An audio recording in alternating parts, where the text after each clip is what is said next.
আসসালামু আলাইকুম। মেজর মুজাফফর গ্রেপ্তার হয়েছেন।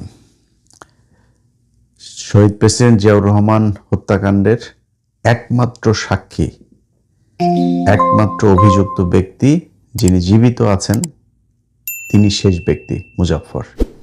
তাকে গ্রেপ্তার করা হয়েছে। আমরা বিশ্বাস করি এটার সুষ্ঠু তদন্ত এবং বাংলাদেশের মানুষ যে ইতিহাস এতদিন ধরে জানেন না সেই ইতিহাস জানতে পারবে। তবে কিছু আশঙ্কাও আছে। প্রথম কথা হচ্ছে, মেজর মুজাফফর বনানী ডিওএইচএস এর ভেতরে তিনি এতদিন ধরে ছিলেন। গত 2 বছর অন্তত শেখ হাসিনা তো নাই। এই যে 2 বছর, এই 2 বছরেও বাংলাদেশে গোয়েন্দা সংস্থা ছিল। তাইলে গেল 2 বছর সেই গোয়েন্দা সংস্থার প্রধান যারা ছিলেন তারা কি করেছেন? তারা কেন তাকে ধরেন নাই? তার যেই বাসার যে লোকেশন, যেখান থেকে ধরা হয়েছে তাকে, সেখান থেকে তারেক রহমান যে বাসায় গুলশানে ছিলেন, খুব বেশি দূরত্ব না, এত কাছাকাছি তার বাবার হত্যাকারী তার পাশে ছিল। কিভাবে ছিল? এই প্রশ্নের উত্তর খুঁজে বের করা দরকার। আমরা এটার জন্য সেনা প্রধান যিনি আছেন, যেহেতু বিষয়টা ডিওএইচএস এর ভেতরে, এটার জন্য সেনা প্রধানকে জিজ্ঞাসাবাদ করা দরকার। সেনা প্রধান আজকে দাড়ি রেখেছে কয়টা, এই জন্য বাংলাদেশের মানুষ সব ভুলে গিয়েছেন। এইভাবে ভুলে গেলে কপালে বিপদ আছে আবারও। এই ওয়াকার সেই ওয়াকার যে কিনা তার সংস্থার ভেতরে, তার বাহিনীর ভেতরে সদস্যদেরকে দাড়ি রাখতে দেয় নাই। দাড়ি রাখতে নিরুৎসাহিত করা হয়েছে। যাদের দাড়ি ছিল, দাড়িওয়ালা মানুষ যে নামাজ পড়ে 5 ওয়াক্ত, তাদেরকে শেখ হাসিনা, রাষ্ট্রপতি, সেনাপ্রধান এই সেনানিবাসের কোনো প্রোগ্রাম হইলে সেখানে তাদেরকে ডিউটিতে রাখা হইতো না। আমার নিজের রিলেটিভ, তার বাবা, আমার ভাই, আমার ভাগ্নে একজন, সে হচ্ছে গিয়ে আপনার ভাতিজা আমার।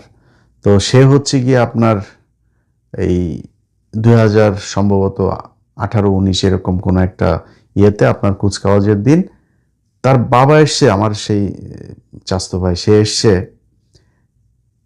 তার চোখের অপারেশন করানোর জন্য। সারাদিন কোয়ার্টারের ভেতরে তাদের ওই বাসায়, তার ওই ইয়েতে বাইরে দিয়ে তালা দিয়ে রাখা হয়েছে। তালা দিয়ে রেখে একজন সদস্যকে বাইরে রাখা হয়েছে, যদি তার কিছু প্রয়োজন হয় সে এনে দিবে, নিয়ে দিবে, কিন্তু তাদেরকে ঘর থেকে বেরোতে দেবে না। একমাত্র অপরাধ, আমার ওই ভাইয়ের মুখে দাঁড়িয়ে আছে, তিনি তাবলিগ করেন, কপালে দাগ আছে, এই জন্য তাকে এইভাবে রাখা হয়েছে। এটাই ঘটেছে এই গেল 15 বছর পিলখানা, এই আপনার সেনানিবাসে। যাদের নাচ গান, রাতের বেলা সেনাবাহিনীর এই কি বলে এটা, ক্লাবগুলোতে আপনার মদ নারী নিয়ে তারপর করতো, তাদেরকে বিভিন্ন গুরুত্বপূর্ণ পদে রাখা হইতো। নামাজ রোজা করা, দাড়ি রাখা, এটাকে ভীষণ রকমের অপরাধ মনে করা হইতো। এটাই গেল 15 বছর এভাবে ঘটেছে। সো সেই ওয়াকারই তো এই ওয়াকার। এই ওয়াকার 24-এর পরেও আওয়ামী লীগের প্রতিটা মানুষকে পালিয়ে যেতে এই ওয়াকার সহায়তা করেছে। এই যে কয়দিন আগে শিরিন শারমিনকে দেখলেন না, আটক হয়েছে, এই শিরিন শারমিন, এই ওয়াকার তাকে এতদিন ধরে শেল্টার দিয়ে সেনানিবাসে ছিল, তিনি খোঁজ নিয়ে দেখেন। সো সেই ওয়াকারকে জবাব দিতে হবে তিনি এইখানে এতদিন কিভাবে ছিলেন।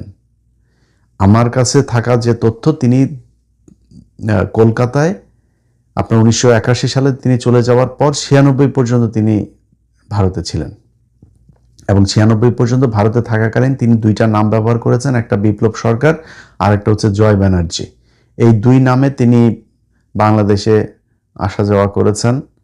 এরপরে 96 সালে শেখ হাসিনা ক্ষমতায় আসার পর ভারত তাকে বাংলাদেশে দিয়েতে, যাও তুমি, আর কোনো সমস্যা নেই। সে দিব্যি বাংলাদেশে থেকেছে, খেয়েছে, কোনো সমস্যা হয়নি এখনো পর্যন্ত। 5 তারিখের পরের 2 বছরও তিনি বাংলাদেশে থাকলো। বাংলাদেশ এই মুহূর্তে সিআইডি প্রধান, ডিজিএফআই প্রধান, ডিবি প্রধান, সবাইকে ধন্যবাদ যে তারা তাকে শেষ পর্যন্ত ধরেছে। এখন তার বিচার, এই বিচারটা আমি মনে করি না এত সহজ হবে করাটা। কারণ হচ্ছে তিনি এই পিলখানা হত্যাকাণ্ডে আপনার ডক্টর ইউনূসের সময়ে একটা স্বাধীন তদন্ত কমিশন গঠন হইল, সেটা তদন্ত করলো, রিপোর্টটা প্রকাশ করতে দেওয়া হলো না, সেই রিপোর্ট অনুযায়ী কোনো কাজও করতে দেওয়া হয় নাই। কারণ কি? কারণ হচ্ছে ভারত পিলখানা হত্যাকাণ্ডের সাথে জড়িত ছিল। আজকে মুজাফফর যে হত্যাকাণ্ডের কারণে তাকে গ্রেপ্তার করা হয়েছে, সেই জিয়াউর রহমান হত্যাকাণ্ডের সাথে ভারত সরাসরি জড়িত ছিল। এই কারণে তাকে এই বিচার করা এত সহজ হবে না। জেনারেল এরশাদ, তিনি জেনারেল মঞ্জুকে তার সময় খুব তড়িঘড়ি করে তারপর জেনারেল মঞ্জুকে হত্যা করা হলো। কারণ কি? জেনারেল মঞ্জু সবকিছু জানতেন, কিভাবে কি হয়েছে সেটার সাথেও ভারত জড়িত, তার হত্যার সাথেও ভারত জড়িত। অতএব এই ভারত জড়িত থাকার যে জায়গাগুলো, এই জায়গাগুলোকে ফাইন্ড আউট করতে গেলে নানান ধরনের সমস্যা আসবে। এখন আমরা শুনছি যে মুজাফফরকে সম্ভবত তাকে 24 ডিভিশনে পাঠানো হচ্ছে।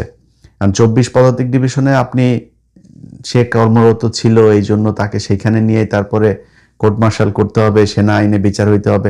সেনা আইনে বিচার হইলে কি হবে? তারে আপনি বিদ্রোহের জন্য বিচার করবেন।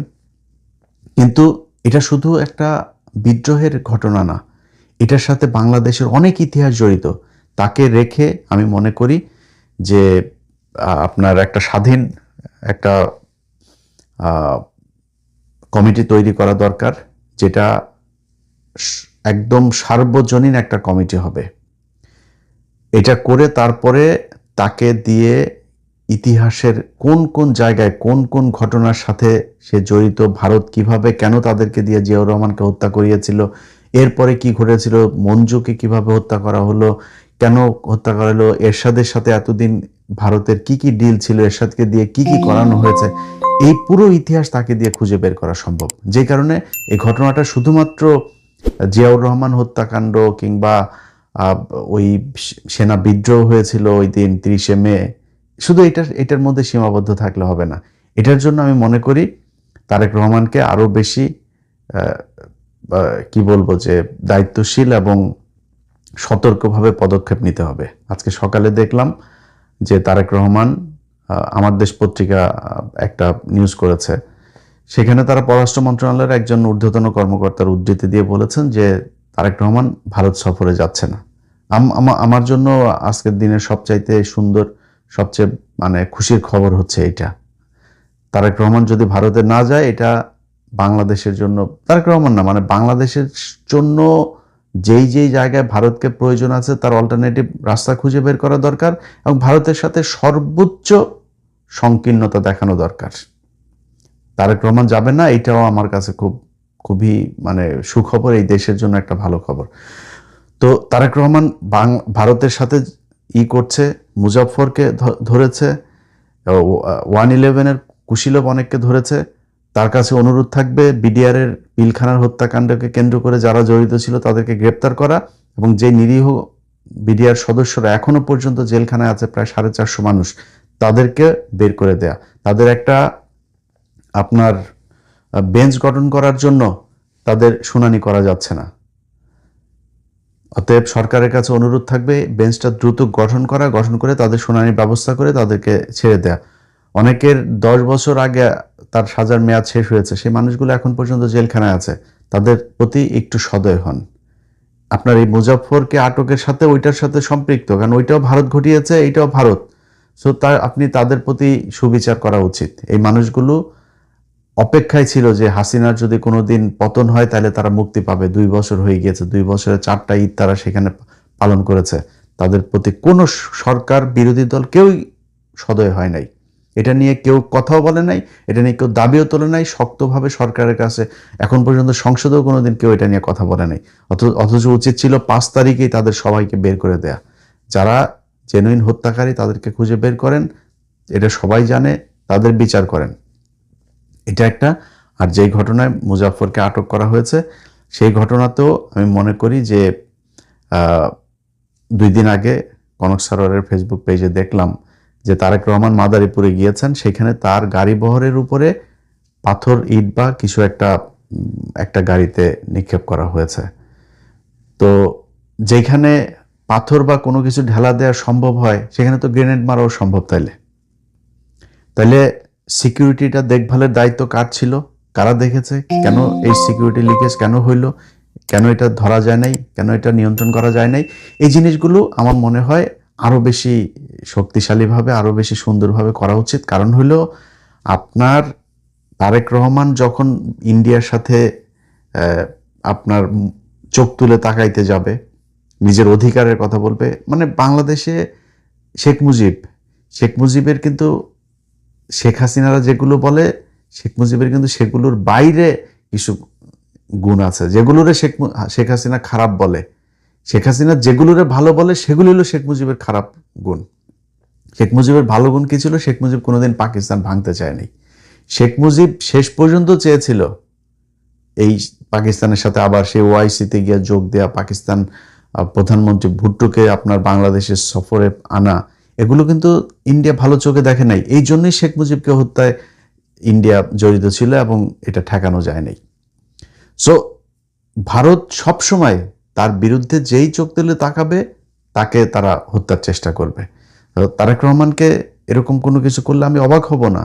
কারণ এখন আমরা বললে আবার অনেকে মনে করতে পারে যে জন্য কিছু বলি না, যে ও হ্যাঁ এখন তারেক রহমানের জন্য এত পীড়িত হয়েছেন। ভাই, তারেক রহমানরে আমি যদি আমারে জিজ্ঞেস করেন, গত এই 2 বছরও বহুবার বলেছে যে তারেক রহমানের কিছু জিনিস আছে, তিনার এই গত 5-7 বছরে তার ব্যাপারে যতটুকু জেনেছি, তিনার কিছু ভালো পরিকল্পনা আছে। এটা আমার ভিডিও বোধহয় যারা 2 বছর দেখেছেন এখনো আছে আমার চ্যানেলে, সেগুলো দেখে নিন, বলেছে আগেও। কিন্তু তার আশপাশের কিছু লোকজন এখন ওই যে জাহেদ মায়েদ এগুলোর এই করা হয়েছে, তো এগুলো আমার কাছে ভালো লাগে না। এবং নির্বাচনের আগে তারা যেভাবে কথা বলেছে সেগুলোর বিরুদ্ধে আমি সরাসরি জামাতের পক্ষে অবস্থান নিয়েছি। তাদের কারণে, এটা আমার সমস্যা না, এটা তাদের সমস্যা। তাদের আমাকে জানানো উচিত যে আমরা এই কারণে করেছি। আমি তাদের কাছে আমার এত মাপ চাওয়ার কিছু নেই, তাদের তেল মারার কিছু নেই। তারপরও তারেক রহমান এখন প্রধানমন্ত্রী এবং এই নির্বাচনের পরে যে পদক্ষেপগুলো নিচ্ছে, এই পদক্ষেপগুলোর কারণে তারেক রহমানকে আমি সাপোর্ট করি এবং আমি চাই তারেক রহমান সারা জীবন ক্ষমতায় থাকুক, আমার কোনো সমস্যা নাই। এখন এই মুহূর্তে যদি তারেক রহমান মনে করেন জামাত ইসলাম, তারা এত ছাড় দিচ্ছে কেন? তারা ছাড় দিচ্ছে কারণ তারা জানে যে এই মুহূর্তে যদি নাকি আমরা বিএনপিকে আওয়ামী লীগের সাথে মিশতে দেই তাহলে এই দেশটা আবার সেই ইন্ডিয়ার পেটে যাবে। সো তার চেয়ে বেটার আমরা বিরোধী দল থাকি, তারেক রহমান ক্ষমতায় থাকুক। এই জন্য তারা ছাড় দিচ্ছে। অনেক কিছুতেই বিরোধী দলের যেই রিয়েক্ট করা দরকার যেভাবে, তারা সেটা করে না। সো আমার যেটা সেটা হচ্ছে যে তারেক রহমান এই মুহূর্তে যদি তার কোনো একটা ক্ষতি হয়, সেই ক্ষেত্রে দেশের ভেতরে কিন্তু বিশাল একটা বিশৃঙ্খলা তৈরি হবে এবং সেই বিশৃঙ্খলা আসলে ঠেকিয়ে রাখা সম্ভব হবে কিনা আমি জানি না। এখন তো সবাই বিএনপি হয়ে গিয়েছে, পুলিশের ভেতরে সবাই বিএনপি, আর্মির ভেতরে ওয়াকার নিজেও এখন বিএনপি। রাষ্ট্রপতি গতকালকে কি বলেছে দেখেন, শেখ হাসিনার এই দমন পীড়ন নির্যাতনের বহিঃপ্রকাশ আপনার জুলাই বিপ্লব। রাষ্ট্রপতি এখন এই কথা বলে, এই বদমাইশের বাচ্চা। সবাই এখন বিএনপি, খালি আমরা হইলাম গিয়া বিএনপি বিরোধী হয়েছি। যাই হোক, তো এই রাতারাতি কিন্তু পরিস্থিতি চেঞ্জ হয়ে যাবে। তারেক রহমানের যদি কিছু একটা হয় সেখান থেকে দেশকে, এবং এইবার যদি ইন্ডিয়া আপনার কোনোভাবে নিয়ন্ত্রণ নিতে পারে, সেই নিয়ন্ত্রণ কিন্তু আপনার 2-4 কোটি মানুষের মেরে হলেও তারা সেখানে সেই নিয়ন্ত্রণ ধরে রাখবে। যে কারণে আমরা মনে করি তারেক রহমান এই বিচারগুলো করতে যাচ্ছে, আমরা এটার সমর্থন জানাই, সাধুবাদ জানাই। আমাদের পক্ষ থেকে কিছু করণীয় থাকলে সেটা করতেও চাই, সব দিক থেকে সমর্থন দিতে চাই। কিন্তু করতে হইলে শক্ত হয়ে, মাজা কোমর শক্ত করে তারপরে করতে হবে। নিজের নিরাপত্তা দেখতে হবে এবং ভারতের সাথে আমাদের এই পর্যন্ত 1971 সালের আগ থেকে এই পর্যন্ত কি কি ঘটনা, কিভাবে এই যে মেজর মুজাফর, সে নিজে আপনার ছিল, আপনার রক্ষী বাহিনীর সদস্য ছিল, সে রক্ষী বাহিনীর প্রথম কমিশন পাওয়া অফিসার, সে রয়ের সদস্য ছিল। সো এই মেজর জেনারেল মঞ্জুরকে কেন হত্যা করা হইলো, এর সাথে কি কি ছিল, সব বিষয়গুলো একদম 71 থেকে এই পর্যন্ত সব জিনিসগুলো আমার মনে হয় এই জাতির সামনে তুলে ধরা উচিত। তো সেটা আমার বিশ্বাস যে তার বিচার প্রক্রিয়াটার মধ্য দিয়ে এই জাতি সেই ঘটনাগুলো জানবে এবং ভারতের মুখোশ আরো একবার তারেক রহমান এই জাতির সামনে প্রকাশ করবে।